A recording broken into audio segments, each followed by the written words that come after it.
मुजफ्फरनगर शहर में आयोजित कांग्रेस पार्टी के सर्व धर्म सर्व समाज ईद मिलन समारोह में उत्तर प्रदेश सरकार अध्यक्ष अजय राय ने केंद्र व प्रदेश सरकार पर जमकर निशाना साधा।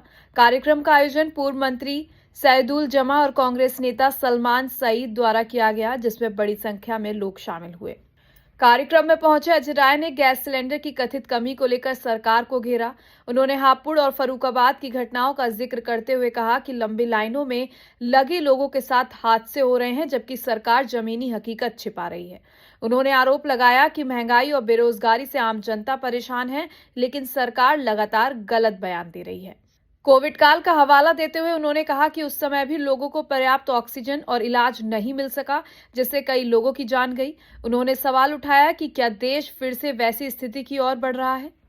इस दौरान उन्होंने शाहजहांपुर में शहीदों की मूर्तियां तोड़े जाने की घटना की निंदा करते हुए इसे शहीदों का अपमान बताया। उन्होंने राम प्रसाद बिस्मिल और अशफाक उल्ला खान जैसे महान क्रांतिकारियों का उल्लेख करते हुए दोषियों के खिलाफ सख्त कार्रवाई की मांग की।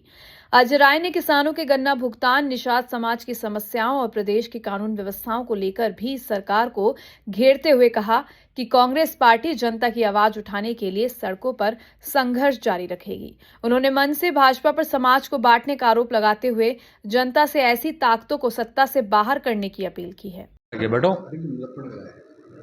नहीं, मुजफ्फरनगर आज हमारे पूर्व मंत्री सैदुल जमा साहब ने ईद मिलन का कार्यक्रम रखा है। आज उनके इस कार्यक्रम में लोग शिरकत करने आए हैं। मैं सबको ईद की मुबारकबाद देता हूं, होली की शुभकामनाएं देता हूं और सभी लोगों से कहना चाहूँगा कि सब लोग मिलकर एक दूसरे के साथ खड़े हों और एक दूसरे के साथ मिलकर समाज में आगे बढ़ें। यही हम सबसे मंगल कामना करते हैं। यही सबसे मैं निवेदन करता हूँ। गैस की भी किल्लत चल रही है, पेट्रोल की नहीं, गैस की भारी किल्लत है। अभी आप देखिए, एक हापुड़ में एक नौजवान साथी लाइन में लगा था और वो अभी हार्ट अटैक कर गया और एक्सपायर कर गया। ये दुर्भाग्यपूर्ण है। ये एक घटना नहीं, इसके पहले फर्रुखाबाद के अंदर भी घटना घट चुकी है। तमाम इस तरह की घटनाएं घट रही हैं और सरकार केवल झूठ पे झूठ बोले जा रही है। इनके भी कुछ दिन पहले मंत्री का बयान आया था हरदीप पुरी का, कोई दिक्कत नहीं है, सब चंगा सी। और आज प्रधानमंत्री कह रहे हैं नहीं नहीं, कोविड की तरह सतर्क, जरा आप लोग सतर्क रहिएगा, कोविड की तरह भी कोई ऐसी चीज़ें आ सकती। कोविड में तो आपने छोड़ दिया था, ऐसे ही अपने हाल पे लोगों को छोड़ दिया था। बगैर ऑक्सीजन के लोग मर गए, दवा के मर गए, इलाज के बगैर मर गए। आज भी क्या स्थिति ऐसी होने वाली है? मैं कहना चाहूँगा कि देश के साथ अत्याचार अन्याय बंद करिए, सच बात बताइए, देश के साथ क्या स्थितियाँ परिस्थितियाँ लोगों को अवगत कराइए।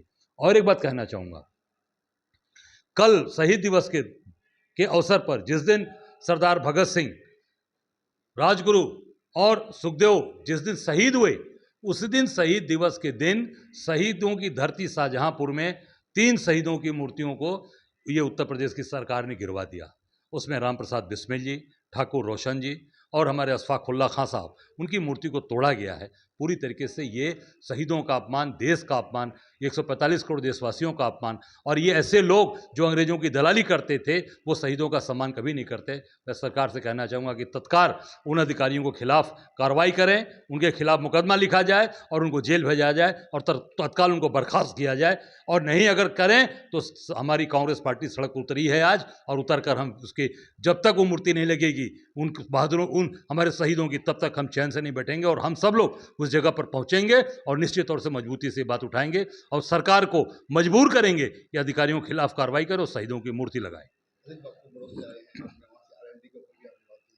नहीं, मैंने कहा कि कहीं पर भी कोई बात उठाई जा रही है, किसानों का 1 साल से गन्ना किसान का पैसा नहीं, भुगतान नहीं हो रहा है। और आरएलडी में मंत्री हैं, जयंत चौधरी मंत्री हैं, क्यों नहीं उठा रहे हैं? केवल जाकर भाजपा के साथ मिलकर क्या कर रहे हैं? मिलके क्या कर रहे हैं? आप अपनी जनता के हित के लिए गए हैं ना। तो हमारी जनता परेशान है, गन्ने का भुगतान नहीं हो रहा है। इससे साबित हो रहा है कि पूरी तरीके से ये वहाँ जनता की बात, किसान की बात नहीं उठा रहे हैं और उनके हाँ में हाँ मिलाकर केवल गुजरात के जो ठेकेदार हैं, गुजरात के जो व्यापारी हैं, उनके हाँ में हाँ मिलाकर उनको पैसे कमा रही है। सर, निश्चित ये पूरी सरकार यही काम ही कर रही है। ये इसका काम ही है। यूपी की सरकार और भाजपा की सरकार का काम ही है कि मस्जिद गिरवाओ, हिंदू मुसलमान करो, ताकि हमारा वोट फिक्स हो। हमारी चीज़ों पर जनता समझ चुकी है। आज महंगाई, बेरोजगारी, गैस सिलेंडर, क्या केवल मुसलमान परेशान है गैस से? पूरा देश परेशान है। हिंदू परेशान है, मुसलमान परेशान है, सिख परेशान है, ईसाई परेशान है, जैन परेशान है, बौद्ध परेशान है, आम जनता की दिक्कत है गैस। उसको घुमाने के लिए ये किसी तरीके का हथकंडा अपना रहे हैं, और वो हथकंडा अब चलने वाला नहीं। क्यों? क्योंकि कांग्रेस का एक एक सिपाही सड़क पर है और देश की जनता जाग चुकी है। बीजेपी का चुनाव किस तरह से आप देख रहे हो? चुनाव नजदीक होगा, हैं? किस तरह अलायंस होगा दोनों? नहीं, अभी ये तो राष्ट्रीय नेतृत्व तय करेगा। हम सब लोग सड़क पर उतर के काम कर रहे हैं। कांग्रेस पार्टी पूरी तरीके से सड़क पर है। संजय निषाद से कहना चाहूँगा कि रोने का समय नहीं है, इस्तीफा दीजिए और अपने समाज के साथ खड़े होइए। उत्तर प्रदेश की जनता के समाज, रोने का मतलब है कि इसका मतलब कि आप मंत्री भी बने रहेंगे और जनता को मूर्ख समझेंगे। जनता समझ चुकी है, अब रोने का समय नहीं है, लड़ने का समय है। अपने आज बनारस में देखिए पूरा निषाद समाज, पूरे बनारस में जो निषाद समाज गंगा पुत्र था, जो जिसके पास सारी नावें थी, नाव चलाता था, अपना परिवार पालता था, आज वहाँ गुजरात के व्यापारियों के द्वारा क्रूज उतार दिया गया है। क्रूज चल रहा है। सारे मल्लाह समाज के लोग, नाविक समाज के लोग बेचारे बेकार हो गए, बेरोजगार हो गए।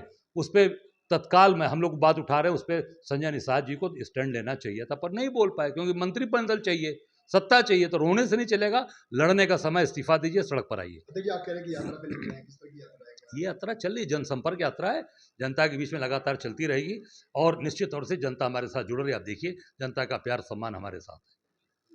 ईद मिलन समारोह क्या गया, नवरात्र भी यहाँ पर। देखिए, आज जो है सर्वधर्म ईद मिलन समारोह का प्रोग्राम रखा गया था, क्योंकि पिछले 2-3 सालों से मैं होली मिलन का भी प्रोग्राम शिवजी मूर्ति पे करता आ रहा हूँ। तो वहाँ से भी अपने हिंदू भाइयों को होली की मुबारकबाद दे के, गुजिया फूलों की वर्षा करके फूलों की होली खेलते थे उनसे। तो आज इस बार हम लोगों ने होली के साथ साथ सर्वधर्म ईद मिलन का समारोह भी किया। मकसद सिर्फ यही था कि ये संदेश देना कि हमारे हिंदुस्तान में ये जो प्यार मोहब्बत, गंगा जमुना तहजीब है, आपसी भाईचारे की परंपरा है, उसको हमें कायम रखना है। सभी धर्म के लोगों को, सभी मज़हब के लोगों को आपस में प्यार मोहब्बत से इस हिंदुस्तान में रहना चाहिए। सभी लोगों को मिलजुल के, सभी लोगों को एक दूसरे के त्यौहार मनाने चाहिए। आज जहां हमने नवरात्रों के होते हुए ईद मिलन समारोह रखा, वहीं हमने नवरात्रों के लिए भी इंतज़ाम किया। कुट्टू की पकौड़ी और कुट्टू की चीज़ें बनवाई, फल का इंतज़ाम था। हमारे जो भाई व्रत से थे उनका भी इंतज़ाम था, उनके लिए शीर भी अलग तरह से बनवाई गई थी। तो मकसद यही है कि जो त्यौहार की खुशी है, वो खुशी तभी है जब हमारा एक भाई दूसरा भाई दोनों मिल के साथ रहें। और आज वही संदेश हमने आज अपने मंच से भी दिया, जिस मंच पे हमारे हिंदू, मुस्लिम, सिख, ईसाई सभी धर्म के सभी धर्मगुरु मौजूद थे। सभी लोगों ने ये संदेश दिया कि वो चाहते हैं कि हिंदुस्तान जो सोने की चिड़िया और प्यार मोहब्बत का देश था, वो देश है और आगे भी रहेगा। सलमान भाई, ये कांग्रेस का कार्यक्रम था या ईद मिलन था? केवल कांग्रेस की चर्चा हुई थी, दूसरे विपक्ष को घेरने का काम किया गया ईद मिलन में? नहीं, देखिए, आज जो है जहां आपने मंच पे देखा, जहां समाजवादी पार्टी के भी पूर्व जिलाध्यक्ष भी मौजूद रहे, वसी अंसारी भी समाजवादी में है, बाहर के अध्यक्ष हैं, वो मौजूद रहे, यहीं मुफ्ती जुल्फ़िकार साहब भी मौजूद रहे। ऐसे ही महात्मा संघ के जो अध्यक्ष हैं शुक्रताल से, वो भी यहाँ मौजूद थे। तो सभी लोग, सभी धर्म के यहाँ लोग मौजूद थे। नहीं, देखिए, ऐसा है, मुख्य अतिथि के तौर पे प्रदेश अध्यक्ष जी अविनाश पांडे जी, अजय राय जी आए थे। उन्होंने अपनी बात रखी। उन्होंने उस चीज़ को यही कहा कि हम लोग चाहते हैं कि हिंदुस्तान में प्यार मोहब्बत कायम रहे। जो लोग नफ़रत फैलाना चाहते हैं, उसमें किसी पार्टी से हमें मतलब नहीं है, चाहे वो किसी भी मज़हब के लोग हों, किसी भी पार्टी के लोग हों। जो नफ़रत फैलाना चाहते हैं, हम लोग उनके ख़िलाफ़ हैं। हम चाहते हैं हिंदुस्तान में अमन, चैन, भाईचारा बना रहे, सियासत अपनी जगह है। आज यहाँ हमारे बीच में बीजेपी के भी लोग मौजूद थे, मैं उनका भी शुक्रिया अदा करूँगा। समाजवादी, बसपा, सभी पार्टी के लोग यहाँ मौजूद थे। सभी ने अपना प्यार मोहब्बत से आज ये संदेश दिया कि हम लोग सब पार्टियों से ऊपर उठ के एक हिंदुस्तानी हैं। समाज की ज़्यादा भागीदारी देखिए, क्या लगता है कि कांग्रेस की तरफ बढ़ता जा रहा है? नहीं, ऐसा नहीं है। देखिए, आज सब चीज़ से ऊपर उठ के, मैंने बताया कि सभी धर्म, सभी सियासी पार्टियों से ऊपर उठ के आज का ये जो आयोजन था, ये बिना किसी पार्टी को लेके आज ये मुजफ्फरनगर की अपनी जो गंगा जमुना तहजीब थी, जो प्यार मोहब्बत थी, और जो मुजफ्फरनगर मोहब्बत नगर के नाम से जाना जाता था, उसको ज़िंदा करने के लिए आज ये मैंने कवायद की है। मैं चाहता हूँ, जो मेरा मकसद है, जो हमारे बड़े की परंपरा रही, चाहे मेरे बड़े सईद मुर्तज़ा साहब रहे, चाहे सईदुज़्ज़मा साहब रहे, हमारी घर की परंपरा ये रही कि सभी धर्म के लोगों को हम साथ लेके चलें, क्योंकि हमें सभी धर्म के लोगों ने सम्मान दिया, प्यार दिया, और हम मुजफ्फरनगर की धरती का हमेशा ऋणी रहेंगे। और इसके प्यार मोहब्बत जितना हम लोगों को मिला है, हम चाहते हैं कि सभी धर्म के लोगों को उसको साथ लेके चलें, उनको सम्मान दें, और आपसी भाईचारा मोहब्बत नगर की तरह जो मुजफ्फरनगर है उसको हम दोबारा से कायम रख सकें। अपनी राय हमें कमेंट बॉक्स में ज़रूर दें। ऐसे ही लेटेस्ट अपडेट्स के लिए हमारे चैनल रॉयल बुलेटिन को लाइक, शेयर और सब्सक्राइब करना ना भूलें।